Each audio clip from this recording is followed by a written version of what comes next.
It's another beautiful Sunday afternoon. This is Rubbin Minds. Welcome. My name is Ebuka Obiuchendo. Thanks a lot for joining us. It's another beautiful day here, and we're going to be talking a lot about some of the things that have happened in the course of 2019 and what we're looking forward to in 2020. We talk a lot about politics, about current affairs, but I want to start on a bit of a fun, light-hearted note. Not to downplay the importance of entertainment, but it seems to be one of the few sectors in this country that's working and thriving. And some people will say in spite of government. So it's always a fun topic. And I have here with me someone who understands the industry from every angle possible, Olisa Adibwa, who is my Oga. No. On so many levels. Never. I don't know that I've forgiven you still. You evicted me. No. 13 years ago. You see, you know what? On my way here, I was thinking, the last time Ebuka and I were together. On air. On television. On television, We've been on radio yes. together. Yes. But on television, was Big Brother Nigeria 2006. I thought, When you oh were my kicking me God. out. No, it wasn't me. You see, but I knew that you had a plan. A bigger plan. You saw the bigger picture. So you said you needed me to No, go I didn't know. so I can start let me kill that because you're gonna start bad rumor now. I had no hand in the evictions. I was just there as a messenger. So but you did well. But I also felt that maybe you must have had a plan because when you were in the house, you were very laid back, very chill. I thought this guy is very chill. So and then when we did the interview, the exit interview, I think you said something about, that you're going back to school, you're going to do that, you see. So I knew this guy would be all right. I said he'll be all right. You know? I hope I've not done too badly. No, you've done fantastically well. But speaking on that note now, the show has become a monster now. Yeah, it's a huge show. And Yeah. I'm so happy. A lot of people now see it as a stepping stone to kickstart careers. Yeah. And it's very important, you know. Yeah. And those who are smart use it wisely. Even the first one that we did in 2006, there are people like Gideon, who've come through. A lot of people have used the platform to start careers. So, a big shout out to Mnet MultiChoice. Yeah. You know? But there's also the other side of the argument where a lot of people believe, the instant fame makes people feel like, they don't understand the hard work that it takes to become, it's the big celebrity. It's the age we live in. There's instant celebrities. Some people are famous for being famous. You can't put your finger on what they do, how they got there. So I've been in this industry now, my own industry now, this makes it my 32nd year, for 32 years now. But I don't begrudge it. I started very young. But anybody who gets it instantly is great. I'm happy for you. But then you see, that instant fame, once you get it, you have to now quickly build a foundation for you, because if you don't, the same way you appeared, you disappear quickly as well. Yeah. Because the next season, the next Big Brother person is coming in, and you're getting pushed back to the. That's a very, very, very true statement. You've been in this industry, like you said, for, wow, 32 years is a long time. Yes, sir. So you definitely understand how things work, and with music in particular, you've gone through so many, eras and just waves of people and artists who have seen them come and go. Oh, yeah. And some of the people who have gone, surprisingly, are like, I thought this guy wasn't going to last long. You look at the industry now and where we are. It's definitely different from what it was 32 years ago or even 10 years ago. Yeah. Basically, fame is a double-edged sword. You have to be careful how you handle it. And in this industry, especially with pop, when you say pop, a popular culture, popular music, your time at the top is limited. Yeah. If you have a 5-year career, you've done very well. If you look at it in a global scale, some of the biggest iconic artists have managed to, the secret is to reinvent yourself. Michael Jackson, Madonna, Elton John, Rolling Stones. Rolling Stones are in their 70s now, but they're still filling out stadiums. So you have to understand the game. Whatever you're bringing, don't rise on a trend, because that trend will die. And if you are an artist in the music industry, plan your career. Plan ahead, because you're going to be hot for a limited period. It's like same thing with sports. Most professional athletes have like a 10, 15-year window. In the music, really, if you've done well, 5 years, you've done very well. Yeah, we're talking off air now about structure, right? Generally in the industry, media, music, and all of that. So the artists seem to be doing well. We have stars now in Nigeria who are crossing over almost on a monthly basis now. People are signing deals internationally, but the structure here, I don't know. Is this still something you're comfortable with? We still don't have record labels in the sense of it. We have a few streaming platforms now that are local that are starting to pull their weight as well, and those are the sort of things that we need to be happening more. Yeah. How do you feel about that space? Well, like I said, the talent is there in abundance.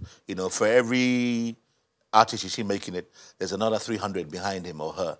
You know, structure is we're still very not quite there in terms of if you look at it in terms of the pyramid as an industry, with the artists at the top, and then the industry trickling down. The artists at the top, producers, video directors, stylists, fashion designers, dancers, writers, so there's it's a cottage industry. We haven't quite got there yet. It's trickling down a little bit. It's forming a little bit. But what we have now is just people who are, in spite of what's going on, are coming through, based on their own drive, their own enthusiasm. Yeah. 2019 was a good year. The way the industry now is structured, if you want to use the word structure, is like you have 4 categories now. You have the mainstream, people like Burna Boy, Wizkid, Davido, Mr. Easy.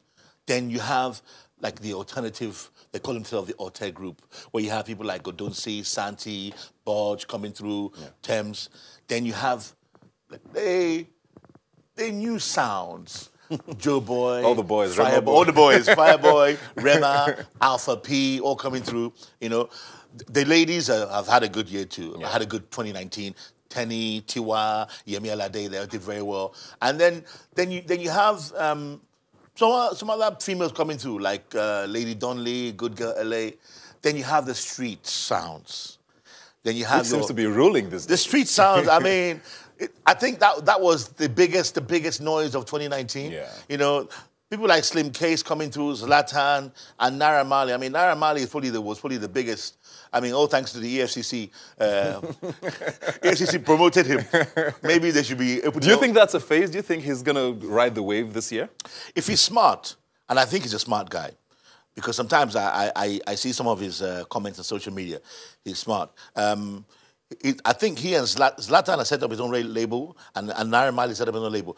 They have a lot of power and a lot of following, and they can capitalize on it, build on it, and because there's an audience out there already for them, and people want that. They want to know about that. They want to feel that kind of music. So as long as you give them good music and supply them and create that and keep feeding that popular culture, they will thrive. I think they'll do well. All of them are very smart guys. Yeah. So those are the areas that the 4 sectors, you might say, of what's going on now. Yeah. The South City MVP Awards held yesterday, and I just wanted to touch on one of the categories for Song of the Year. There were nominees: Joe Boy Baby, Soapy, Naira Marley, Jealous, Fireboy, Dumebi, Rema, of course, Case Tenny, but Killing Them won. That was Burna Boy and Zlatan. Do you think that was a fair win? Was that this song of last year? I think it was. It launched Zlatan's career, for starters, and also there's no doubt that Burna Boy is probably the biggest artist. And he won Artist of the Year, of course. That would be Burna Boy. There's no doubt he's been the biggest artist in the last 18, 24 months. Yeah. Nominated for a Grammy. Just yesterday, nominated for Brit Awards as well, alongside Dave for the song Location. But I'm glad to see that people are seeing what good hard work and dedication can do. Yeah. And what I want to say to a lot of new guys coming through is be consistent. Produce good music on a regular basis. That's the way. Because the audience you have now, they're insatiable. And they're sophisticated now. Because of the internet, they listen to other things. A lot of artists who are established have fallen off. I'm not going to mention any names. You can feel free. You're free to mention. No. But the reason why, they don't understand that the game has changed. So you have to adapt and evolve. You have to say, okay, don't follow the trend. You, as an artist, need to evolve your sound. Yeah. Because if you were big once, your audience is still there. They haven't gone anywhere. So you have to carry them along and grow with them. Yeah. So people like Alpha P, Rema, Joe Boy, Fireboy are coming through. They have an audience with them. And as they get bigger, the audience will follow them as well. Yeah. So it's very important for other people to understand that this is a business and you have to strategize and think about how you're going to move forward. And 2019 was a great year. It was quite appropriate that it was the end of the decade that saw the emergence of a new crop of artists. Yeah. Because David, Wiz, and Burna have been around for 8 to 10 years now. Yeah. So now we've seen the new sound, the new people. And I think more are going to come this year, you know. I like to ask this a lot when I have people like you around, because like I talked about the crossover thing that's happening now. Right. A lot of international artists are jumping on the sound feature, and Beyonce did the whole album, you know, that had a lot of Nigerian artists and Afrobeat sound. Do you think it's a phase? Because we've had that with reggae, dancehall. It looks like they enjoy it. It happened with House as well. Yeah, Shabaran, Shaggy, all of these people. House had its own little phase as well in America. Is this just a phase that, how do we make it last longer, maybe? It's not a phase, but we must capitalize on it, and we must take ownership of it. You know, I don't, with all due respect to Beyonce, with all due respect to Kanye, I don't need an American to tell me that, or to give his stamp of authority, or to validate my music, my people's music. No, we have to understand that we have something powerful, and we have to use it. You know, the market is here. You see, we have something I call colonial mentality. You know, we must stop thinking that we're inferior in any way. We're not. We're equal in every way possible. We must understand our own people, our own market, and we must use it properly. Because we have to understand that if you are making good music, you don't have to go to America or Europe. There's Nigerians, West Africans, Africa, there's already market for your music, for your shows, your tours, for your streaming and everything. And I'm glad to say streaming platforms are coming through as well. You know, we have a lot of local streaming platforms that are doing well. Music Time, Boomplay, you know. So don't just... Spotify and Tidal, iTunes, they're not going to give us the primary space because we're not there. You make your money from it. Yeah, you make your money from it, yeah. But let's build think local. And also understand that, you know, this music, it is ours. Own it. You know, don't just think, okay, because Beyonce, I'm on Beyonce's record. No. Think about it. Okay, Beyonce came to get the music. Why did she come to get the music? Yeah. You know, own the music and make sure you thrive with it. And, you know, don't just be, let's not be, back in 2010, we were popular. No, we're not. You know? Do you think CDs are dead? Do you think it's gone, that era? I was watching something on, I think it was Sky News, and they said for the first time in, I don't know how many years, there was a dip below a certain number of sales. And interestingly, vinyls are growing for some weird reason. Do you think CDs are gone or are going to go? This is the year they probably just die. Because streaming, everybody streams now. Everybody streams, yeah. There's a new generation, you know, not just the millennials, but the Generation Z, post-millennials, who don't even know what CD looks like, who don't know what CD is. Or Walkman. You know, they don't even know what cassette is. So I think it will phase out, you know. Yeah. It will phase out. It's something that is good to have. Yeah. It was a ritual when you like a... It was nice to see your collection. Yeah, exactly. Put your collection in the house. Friends would be over. You'd be going through CDs, playing it. But times have changed now. Because of the way we consume stuff, everything's on our phone. Yeah. So we don't really need... Somebody can come to your house and just plug in their phone and that's it. You're good to go. You know? So, but for the connoisseur, like yourself, you probably have some vinyls still. Yeah. And, you know, vinyls have come back in a way. Yeah. But it's more of you know, you got your Nakamichi the little box. Yeah. You got your, you know, and you put it down delicately and you're enjoying it, you know. But it's like more of a niche thing. Yeah. But for the general consumer, I think we're going to be moving forward with the streaming platforms and everything, you know. So it's going. It's going. Ironically, even, there's some countries in Africa where some people told me, because I travel around Africa a lot, that cassettes were coming back. You know why? Because the roads were too bumpy for the CDs. And so it doesn't scratch. Exactly. There is a way cassette players. Exactly. What about radio? Yeah. Because people have also said that radio is threatened now. Yeah. Because, I mean, we listen to radio, we hear the music, but I can listen to any music I want on my phone anyways. Is radio still as powerful as it was? Radio will never die. Is this you being biased? No, I'm not being biased. Listen, my first job, my passport says television producer. Radio is my second job. I'm like a Jamaican housewife. I have many jobs. So what I'm saying to you is that back in the day, there was the first song that they played on MTV was called Video Killed the Radio Star. And that was 30-something, 40 years ago. And guess what? Radio is still there. What has changed, what has evolved, is the way we consume radio and the way radio has become more segmentized. So if you want to have a station that deals with cooking only, you want to hear recipes, you can get it. If you want to hear a station that just deals with sports, not just sports, baseball, basketball, football, you can get it. Yeah. So it's now, they select and they customize for your taste. Yeah. So that's what it is. You've done radio for how long, sorry? I've done radio regularly for more than 20 years, but TV for 32. Because I know you did Cool FM. Yeah. Where were you before Cool FM? Was that your first here? Well, I used to do stints with RN2, but it wasn't a regular show. I used to come in and do my friend Jacob had a show there, JAJ. So I used to come in there and stint. So, but on a regular basis, it's been like more than 20, 22 years now. Yeah. So, but and you're not Beat FM. How things at Beat FM now? Then? Everything is groovy. Man, everything is sweet. Life is beautiful. But I'm just excited about 2020. To what's going to come next, who's going to come, and what. When you say who, does that mean, are you making future plans? No, I'm talking about people going to come through. I mean, artists, who's going to come through, which musicians are we going to, be talking about this time next year. I want to see more females. I think there's more room for more females coming through. I want to see that. And also, Yemi Alade and Tiwa squashed their beef. That was a beautiful thing. I didn't even know there was a beef. To be honest with you, I just didn't know. But maybe there was none, and the fans just created one. Yeah, exactly. Like this rivalry between David and Wiz. There's nothing like that. Nothing. So they're all friends. Who do you think is going to be the artist this year?